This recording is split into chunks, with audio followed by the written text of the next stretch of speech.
Sentar nos seus lugares. Nessa hora nós vamos adorar o Senhor com os nossos dízimos e ofertas.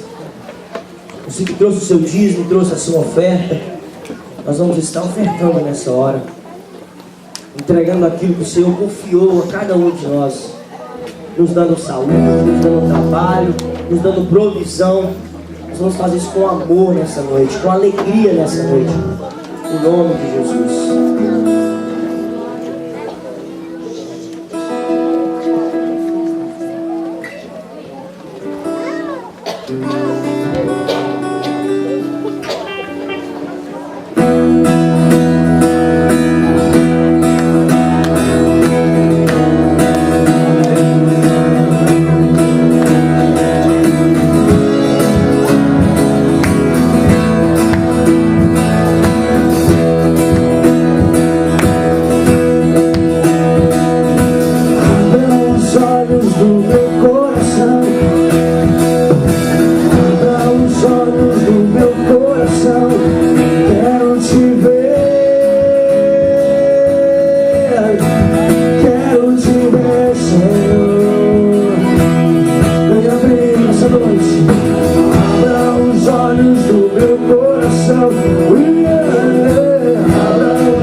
Obrigado pela vida de cada irmão, de cada um que com alegria, com amor entendeu, Senhor, o propósito, Senhor, de nós ofertarmos e dizimarmos a Tua obra. Continuando abençoando a vida do Teu povo, Senhor, mas mais ricos bênçãos. Pai, muito obrigado. No nome de Jesus nós te agradecemos. Amém e amém. Aplauda o Senhor mais uma vez, querido. seu Márcio trazendo palavras de Deus para nós. Aleluia. Aleluia. Glória ao nome de Jesus. Tem criança na plateia, irmãos? Vamos orar pelas crianças? Vamos, traz as crianças aqui na frente. Se ela não puder vir sozinha, você traz ela no colo. Vamos orar pelas nossas crianças? Jesus disse: deixai vir a mim os pequeninos, porque dos tais pertence o reino de Deus. Amém? E nós queremos, nesta noite, que o Senhor abençoe as nossas crianças. Olha que coisa linda, gente. Glória ao nome de Jesus. Amém? Vamos orar pelas nossas crianças? Se você puder ficar em pé, se tem perna forte ainda para isto, fique em pé. Nós vamos orar pelas nossas crianças, porque nós entendemos que os nossos filhos são herança do Senhor. E o Senhor nos confiou essa herança. E nós queremos honrar o nome do Senhor, cuidando bem dos nossos filhos. Amém? Nós declaramos que os nossos filhos são do Senhor. Amém. Nós declaramos que os nossos filhos são do Senhor, são propriedade de Jesus. Nós declaramos que os nossos filhos vão crescer na presença do Senhor. Nós declaramos que nenhum mal alcançará os nossos filhos, nenhuma maldição em nome de Jesus alcançará os nossos filhos. Talvez você está aqui nessa noite e o seu filho cresceu e não está aqui, está lá fora no mundo, mas nós cremos que Jesus tem poder para resgatá-lo. Jesus tem poder para libertá-lo do mal. Vamos orar por ele também nesta noite. Você pode estender as mãos. As crianças estão aqui na frente. Estenda as suas mãos aqui. Vamos orar e interceder pelos nossos filhos. Pai, no nome de Jesus, ore você também. Toma os nossos filhos em tuas mãos nesta hora. Nós queremos colocá-los no teu altar, os nossos filhos, as nossas crianças, Pai, no nome de Jesus. No nome de Jesus, Senhor, queremos consagrar os nossos filhos no teu altar nessa hora. Queremos declarar que eles são herança do Senhor. Pai, no nome de Jesus, quebra toda maldição contra as nossas crianças, toda maledicência contra as nossas crianças, Senhor, toda palavra de maldição, ó Deus, tudo aquilo que tem sido lançado pelas trevas contra nossas crianças, sejam cancelados nessa hora, em nome de Jesus. Senhor, põe as tuas mãos sobre as nossas crianças, que eles cresçam saudáveis diante do Senhor, que eles cresçam conhecendo o Senhor como Salvador pessoal. Ó Deus, que sejam crianças tocadas pelo Teu Espírito Santo. Ó Deus, assim como o Senhor encheu a vida de João Batista com o Teu Espírito, ainda no ventre, que o Senhor venha fazer com essas crianças nessa hora. Pai, no nome de Jesus, nós repreendemos todo mal, toda enfermidade. Protege os nossos filhos, Senhor, na escola, que eles sejam bem-sucedidos na escola, que eles cresçam também em sabedoria, que o Senhor possa fortalecer a vida dos nossos filhos e que eles sejam homens e mulheres do Senhor, servos e servas do Senhor, nessa cidade, nessa nação e aonde o Senhor colocar os nossos filhos. Pai, abençoa as nossas crianças nessa hora. É o que nós pedimos, Pai, no nome glorioso de Jesus. No nome de Jesus, aplauda o Senhor, aplauda o Senhor. No nome de Jesus, no nome de Jesus. Gente, tome seu assento.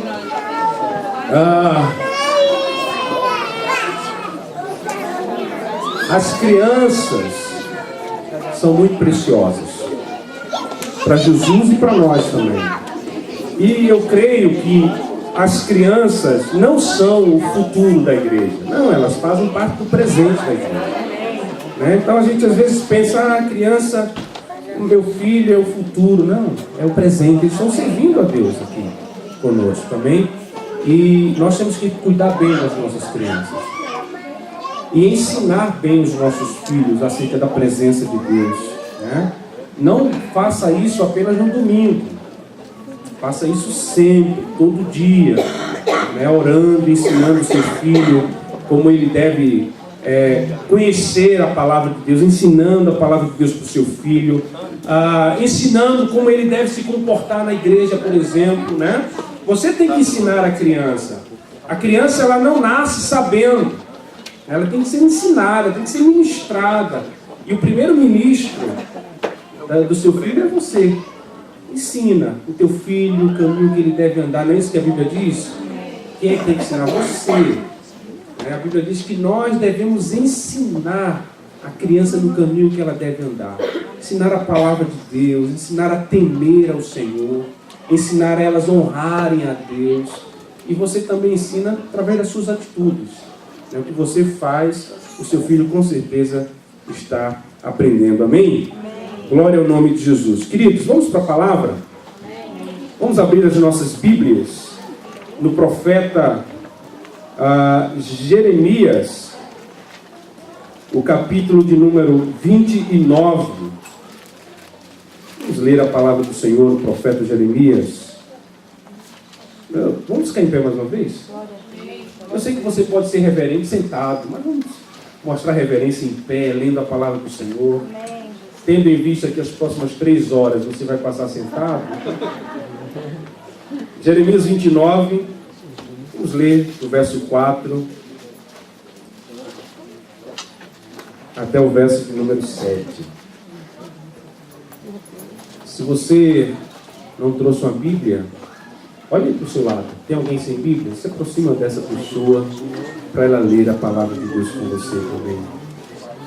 Jeremias 29, verso 4 até o verso 7.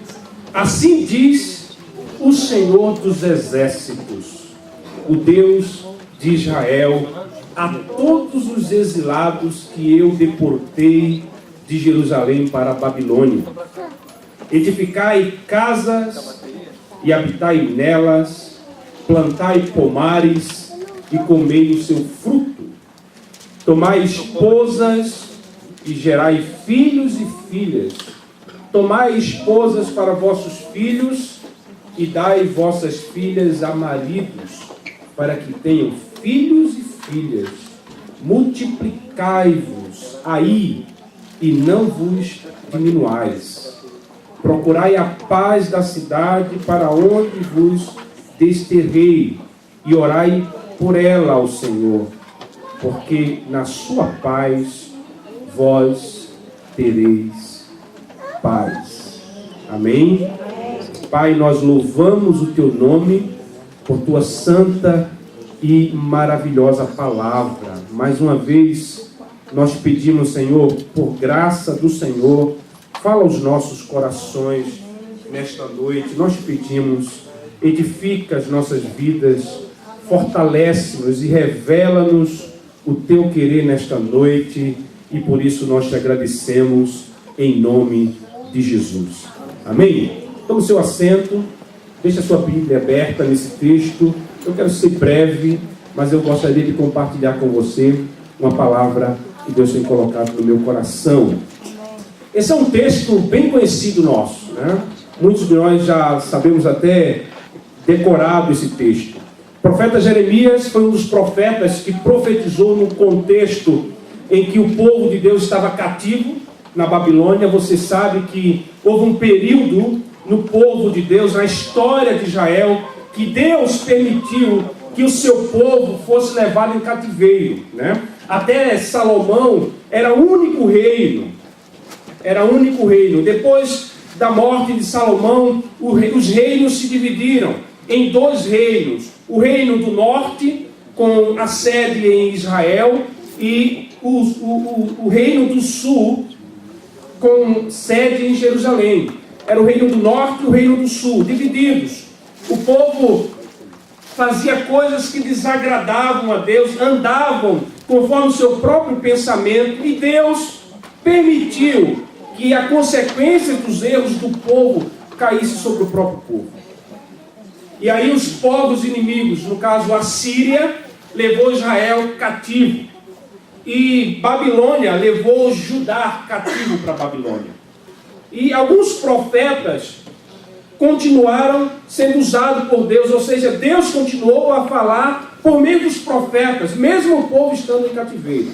E é em Babilônia, no contexto do cativeiro de Jerusalém, na Babilônia, que o profeta Jeremias fala. E esse capítulo 29 é um texto de uma carta que o profeta escreve ao povo por ordem de Deus. Eu peguei alguns textos aqui, porque eu creio que Deus quer falar ao nosso coração. Diga para o seu irmão, Deus quer falar com você. Deus quer falar comigo e com você. O que nós temos a ver com esse povo em cativeiro na Babilônia? Olha, Babilônia, você sabe que era uma nação pagã. E, de um modo geral, as nações são pagãs. Não há nação cristã, embora muitas nações, como essa nação que nós estamos vivendo hoje, carreguem o nome de cristã. Como a Europa, há muitos países cristãos com influência na sua cultura, mas, de um modo geral, há muito paganismo. Há muita separação de Deus. Então, Babilônia é um símbolo de muitas nações atuais, onde nós vivemos, por exemplo.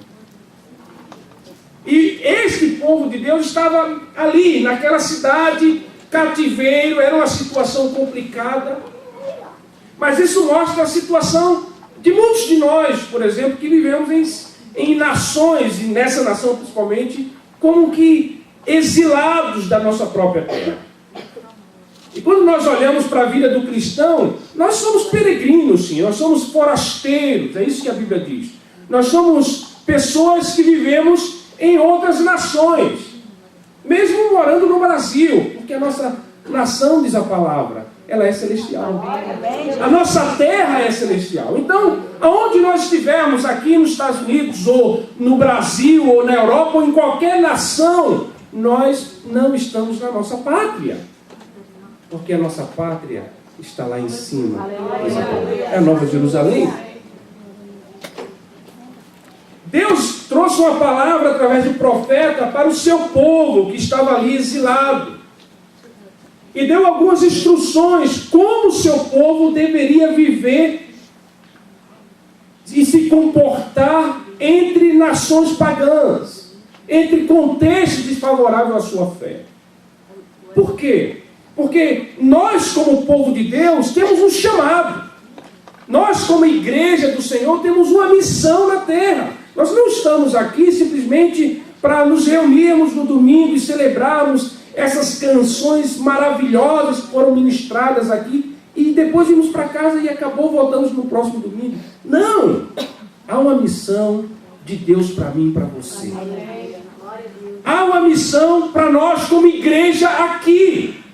Não é à toa que nós oramos todos os cultos pela nossa cidade. Porque há uma consciência em nós de que, como igreja do Senhor, há uma missão confiada a nós. E a nossa igreja é tão linda que carrega estampado no seu slogan, no seu nome, a missão. Assembleia de Deus Missões. Porque nós entendemos que nós temos uma missão, que nós somos um povo, que Deus confiou uma missão, que Deus colocou diante de nós algo para fazermos no seu nome, para a glória do seu nome nessa cidade. E foi nesse contexto e com esse pensamento que o profeta Jeremias fala. Então, nós temos uma missão, nós somos instrumentos de Deus aqui na terra. Nós não estamos aqui na terra por acaso. Por que eu vim parar aqui? Com certeza não foi por acaso, meu irmão. Se você chegou até aqui, é porque Deus te conduziu até aqui. Se você chegou até aqui, é porque Deus está cumprindo o propósito dele na sua vida. Uma vez que você se entrega a Cristo, uma vez que você se rende a Ele, eu tenho dito isso aqui, a sua vida, o que acontece na sua vida não é por acaso, é o agir de Deus nela. E nós precisamos confiar nessa verdade.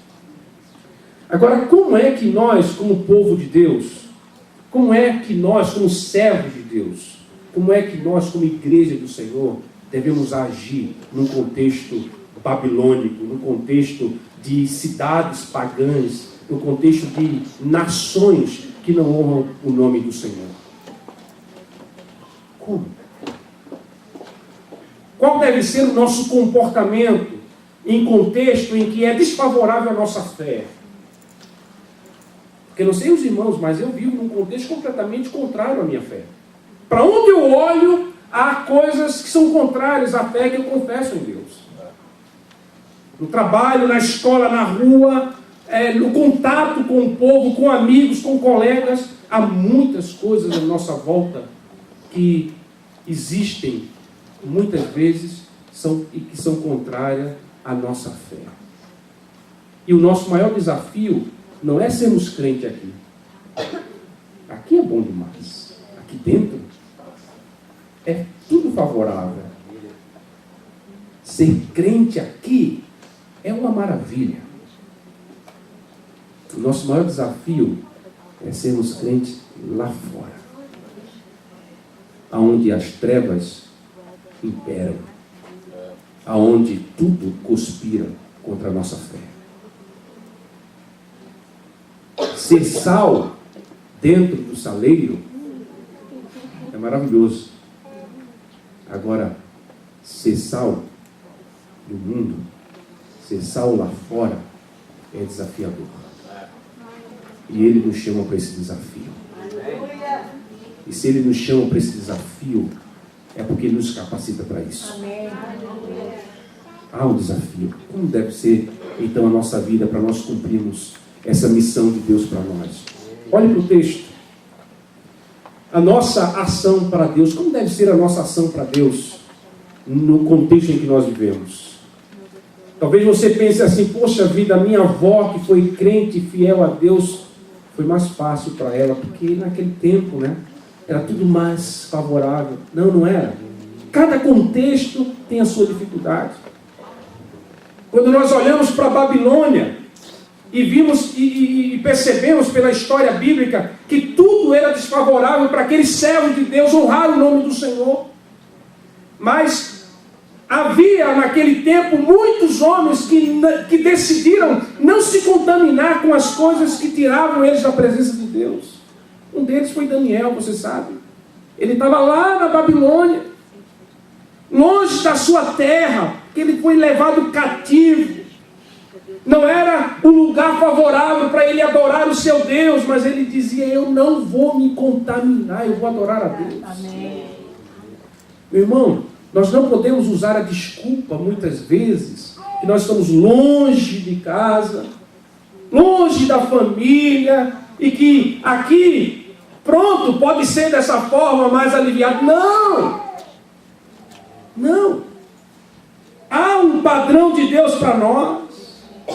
Há algo de Deus estabelecido para mim e para você, e que não importa onde nós estivermos, nós devemos honrar o seu santo nome. Há um padrão de Deus. Esse padrão é altíssimo. A Bíblia diz que nós devemos ser santos como Ele é. Uau! Olha o padrão. Esse é o nosso alvo. Viver esse padrão de Deus para nós. Daniel estava distante de Jerusalém. O que era Jerusalém? O centro da adoração, o centro do culto, o lugar favorável para adorar a Deus. Ele foi levado para a Babilônia cativo, mas lá ele disse: não, aqui eu vou adorar a Deus. E quando fizeram estátua para ele adorar, ele disse: não, eu não vou adorar. Quando coagiram ele para ele negociar os seus princípios, ele disse: não, eu não vou negociar, eu sirvo a Deus. Eu não vou abrir mão, eu quero honrar a Deus, custe o que custar. E até os seus amigos que foram lançados naquela fornalha acesa, 7 vezes mais acesa, coagidos a adorar outros deuses, eles disseram: não vamos adorar o teu Deus, ó Rei. Nós temos um Deus e só Ele devemos adorar. Você entende? São coisas inegociáveis.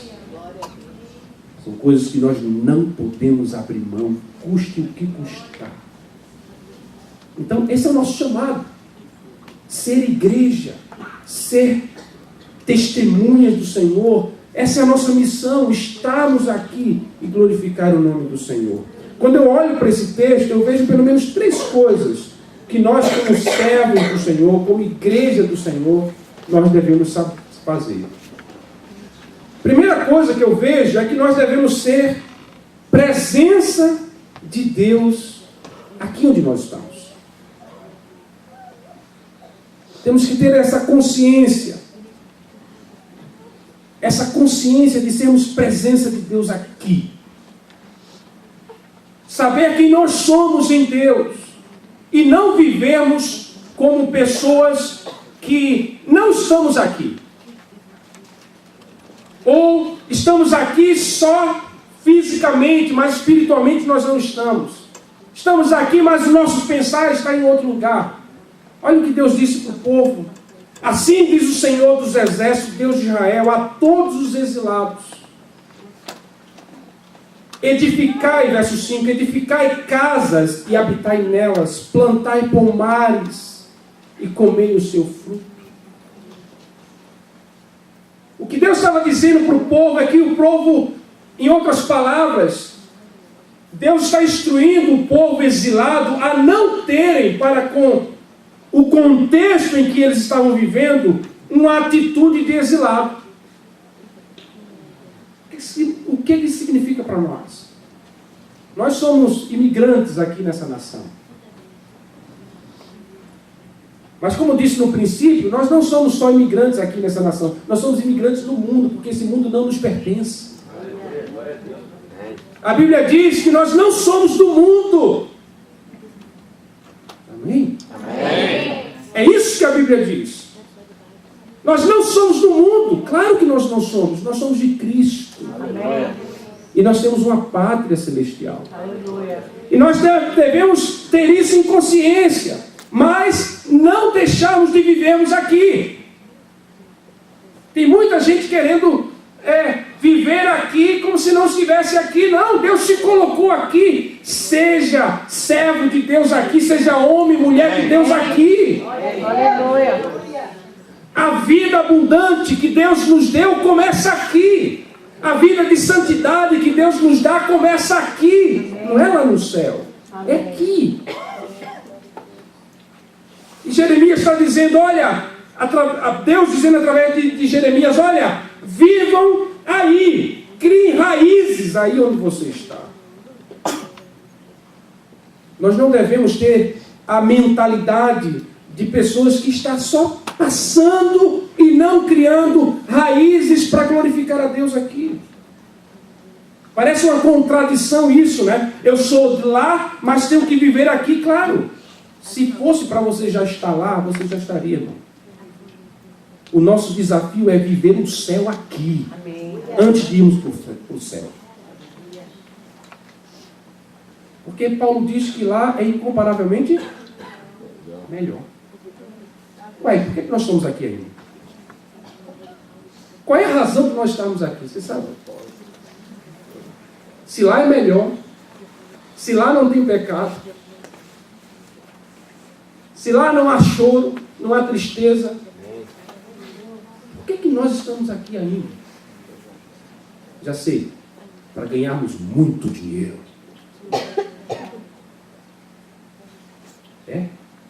Você vai conseguir levar o dinheiro que você ganha para lá? Não. Ah, já sei, eu estou aqui para casar e ter muitos filhos. Nós estamos aqui para glorificar o Senhor. Para viver para Ele. Glória a Deus. Então, não perca a dimensão celestial. Mas também não deixe de viver aqui. Não viva como alguém que está fugindo. Não viva como alguém que não tem condições de se estabelecer aqui. Se estabeleça aqui. O povo estava cativo. E lá eles deveriam viver para a glória de Deus. Se Deus colocou você aqui nessa cidade, cresça aqui. Se estabeleça aqui. Seja gente de Deus aqui. Seja a presença de Deus aqui nessa cidade. Porque às vezes eu encontro pessoas que vivem aqui, mas vivem como se não vivessem aqui. Estão sempre com a mente em outro lugar.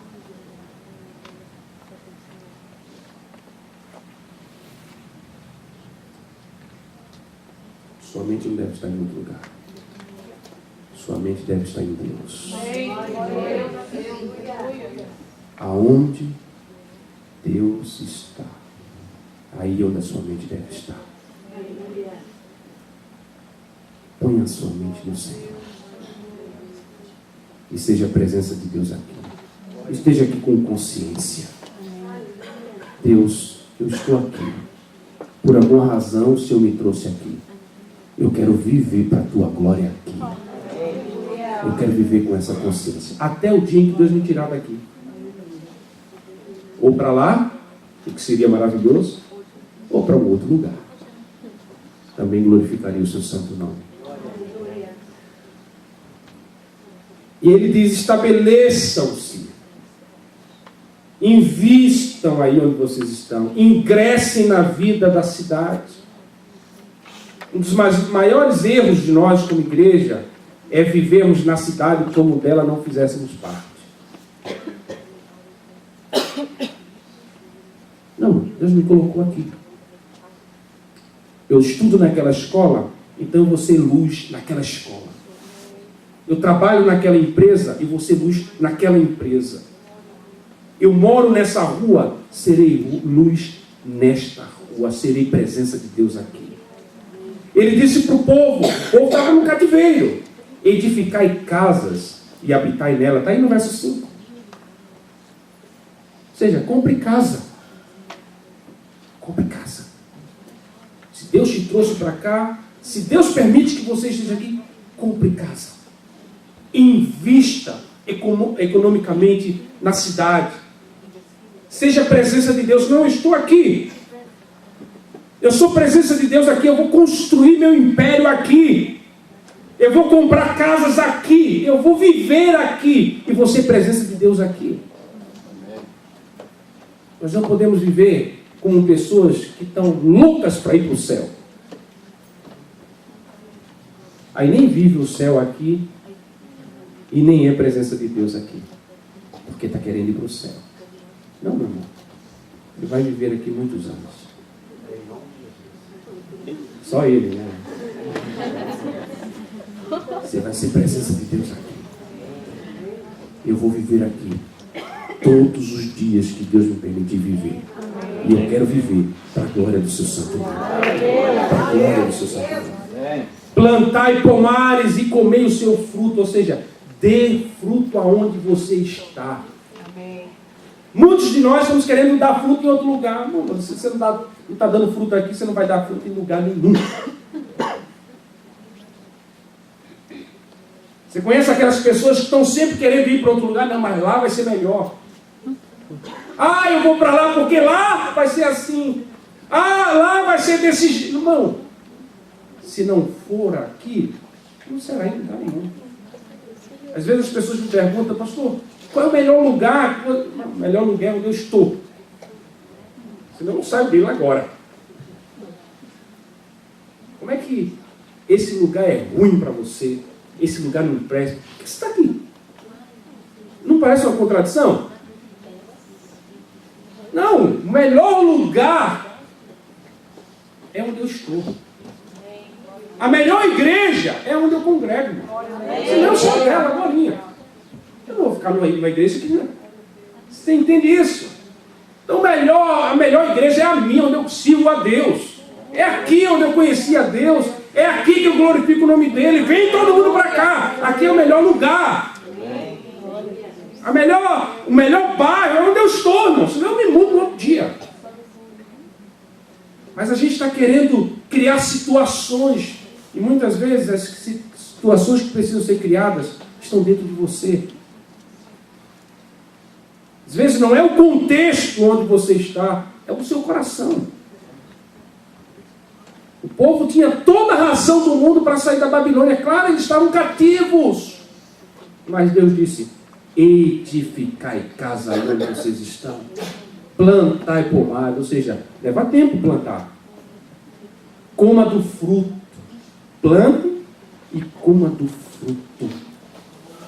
Vivam aí para a glória do meu nome, diz o Senhor.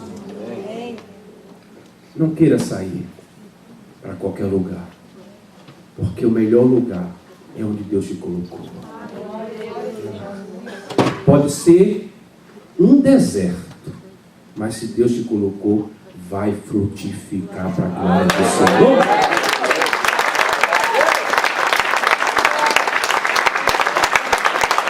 Não seja fugitivo. Não seja fugitivo. Pare.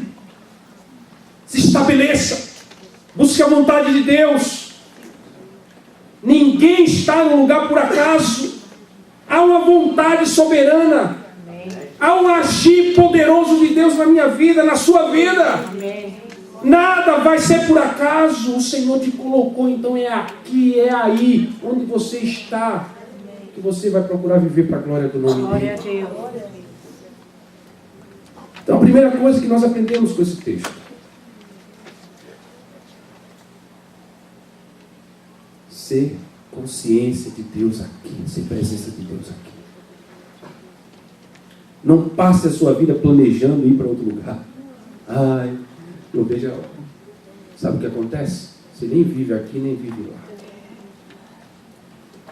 Aquiete-se. Diga aí para o seu irmão: aquiete-se. Balança ele aí. Quando ele se aquietar aí. Se aquietam. Fica tranquilo. Viva. E deixe viver. Viva. Viva. Viva hoje.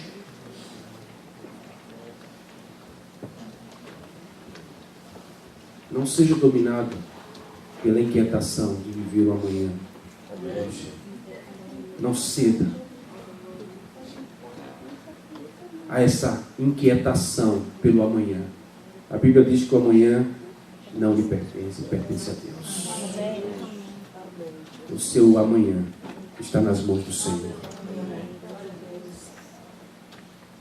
Segunda coisa que nós aprendemos aqui, está no texto, não estou tirando outra coisa, senão que não está do que está no texto. Verso 7. Procurai a paz da cidade para onde eu vos desterrei e orai por ela ao Senhor. Primeira coisa, nós devemos ser presença de Deus onde nós estamos. Segunda coisa, nós devemos orar pelo lugar onde nós estamos. Amém, Jesus. Não é amaldiçoar. Que não presta. Lugar ruim. Não suporto isso aqui. Não. Pode ser até ruim. Mas Deus nos chamou para orar por um lugar. Amém. Se Deus nos trouxe aqui, Ele tem um propósito. Ore pela cidade aonde você está. Amém. Ore. Nós fazemos isso todo culto. A Bíblia, em vários textos, nos exorta a erguer as nossas mãos e orar pelo lugar onde nós estamos. A paz da cidade, a prosperidade da cidade, a bênção da cidade onde nós estamos depende de nós orarmos ao Senhor. Quando nós chegamos para morar em Portugal, alguns anos atrás, deixa eu contar só isso bem rápido. Nós fomos morar numa aldeia, numa cidade, numa pequena cidade, a 150 quilômetros de Lisboa. Cidade pequenina. E quando nós chegamos nessa cidade, é uma cidade longe, dentro do interior de Portugal. Quando nós chegamos nessa cidade, havia muitos suicídios nessa cidade. muitos suicídios. Com muita frequência nós ouvimos: alguém se enforcou, alguém matou-se. Era muito comum. Até que um dia Deus nos inquietou para orar pela cidade. Eu e minha esposa saíamos pelas ruas orando. Por cada casa. A aldeia era pequena, isso facilitou.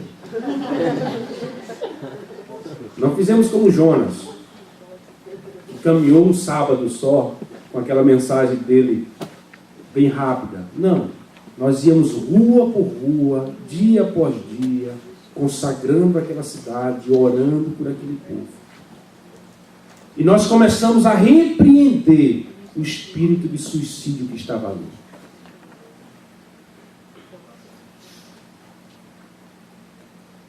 Em nome de Jesus, todo espírito de morte, de destruição, nós repreendemos. Essa foi a nossa oração. Sabe o que aconteceu? Acabou o suicídio. A gente não espera outra coisa, porque o texto diz: orai pela paz da cidade. Aleluia. Quem disse isso aqui foi o Senhor. Glória a Deus. E quando nós obedecemos o que o Senhor manda, Ele cumpre a sua palavra. Amém. Um certo dia, nós ouvimos que um homem, um rapaz, havia desaparecido e deixado uma carta que ia se matar.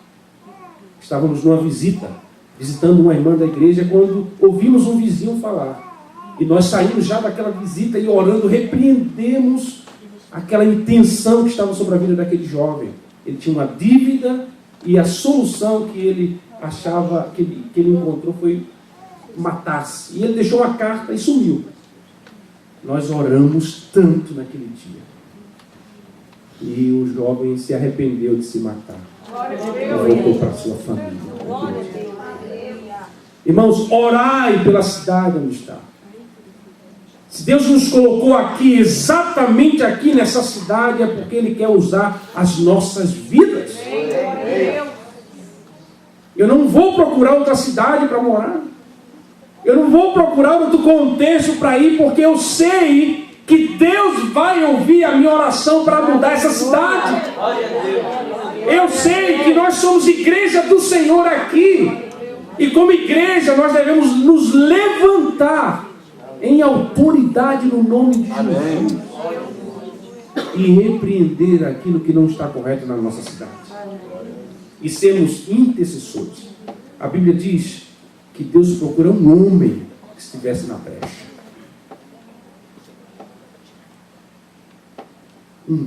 Apenas um.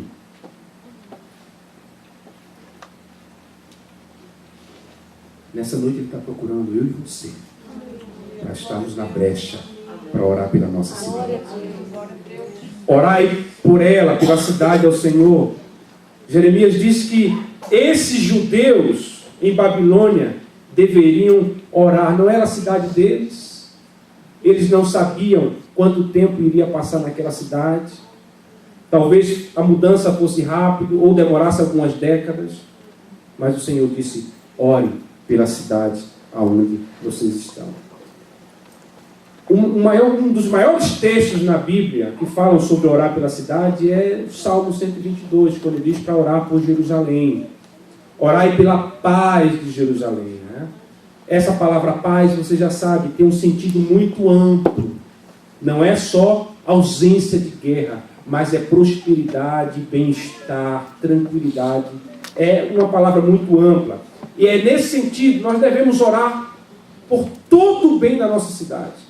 Orar por conversão, orar por libertação, orar para que não haja violência na nossa cidade, orar para que haja manifestação da graça de Deus na nossa cidade, porque essa palavra, orar pela paz da cidade, tem vários significados: plenitude, unidade, acordo, prosperidade, justiça, paz, bem-estar.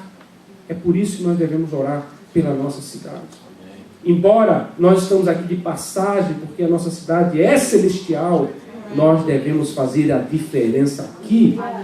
Enquanto nós estamos aqui, nós devemos fazer a diferença Quando você olha as cidades mais prósperas do mundo, os países mais prósperos do mundo, você vai perceber que foram países que tiveram influência protestante. Tanto na América como na Europa. Os países mais prósperos foram aqueles que tiveram na sua base uma influência muito forte da palavra de Deus.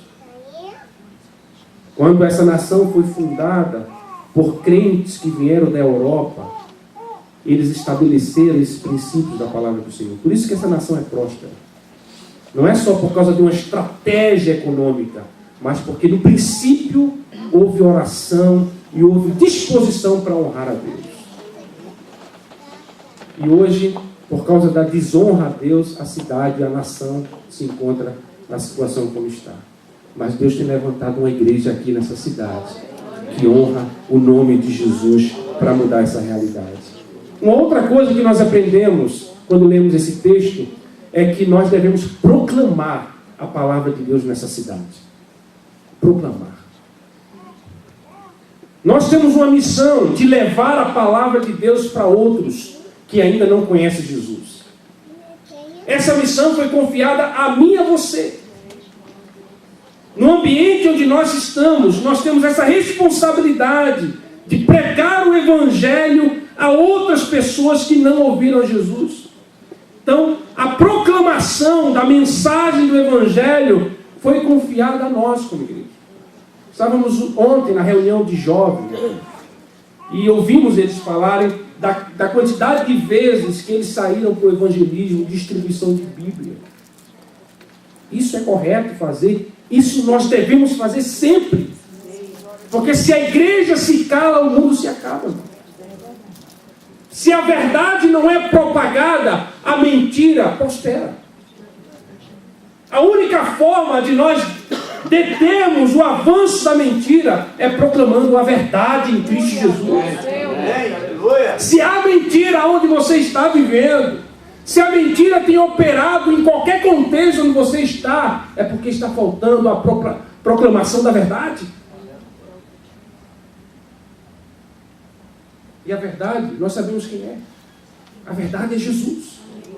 Comece a abrir a sua boca e a falar da verdade. Comece a falar de Jesus. Comece a testemunhar de Jesus aonde você está. E aí você verá que a mentira será dissipada em nome de Jesus. A verdade será estabelecida. Nós temos essa missão como igreja, de ser presença de Deus, de ser intercessores pela cidade onde nós estamos e sermos proclamadores da verdade do Evangelho. É claro que você não vai ser um chato de galoche, entende essa expressão? Não vai conseguir fazer o seu trabalho porque só está falando. Não. Porque a maior pregação é a sua vida, o seu testemunho. Glória a Deus. Seja a presença de Deus lá onde você trabalha, onde você está. Seja luz, seja sal da terra. Fale do amor de Deus. É muito fácil a gente dizer, aquela pessoa não quer nada com Deus. Aquela pessoa não quer absolutamente nada acerca de Deus. Mas você já falou de Deus para ela. Você tem intercedido por ela. Você tem sido presença de Deus lá. Se nós fizermos isso, a realidade será outra para a glória do nome do Senhor. Querido,